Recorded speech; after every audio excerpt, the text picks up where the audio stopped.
ST कर्मचाऱ्यांचा या महिन्याचा पगार रखडलाय। पगाराची तारीख उलटूनही पगार मिळालेला नाही। एसटीला गेल्या वर्षभरापासून चांगले दिवस आलेत, आर्थिक परिस्थिती सुधारतीये। प्रवाशांना सवलत देत असल्याने प्रवासी मोठ्या संख्येने एसटीकडे वळले।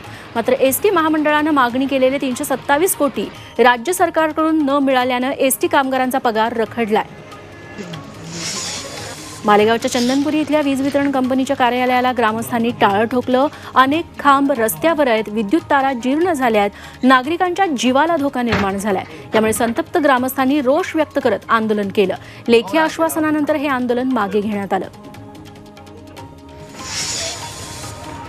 इंधन चालकांचा संप पुन्हा होणार आणि पेट्रोल पंप बंद होणार अशी अफवा पसरली आणि पेट्रोल पंपांवर पेट्रोलसाठी झुंबड उडाली। या अफवेने संभाजीनगर नंदुरबारमध्ये पेट्रोल पंपांवर लोकांनी गर्दी केली।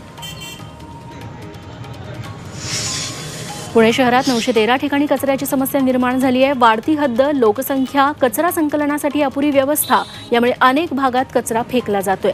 जनजागृती आणि दंडात्मक कारवाई करत नागरिकांना सार्वजनिक ठिकाणी कचरा टाकण्यास मनाई केली जाते। तरीही नागरिक रस्त्यावरच कचरा फेकतायत।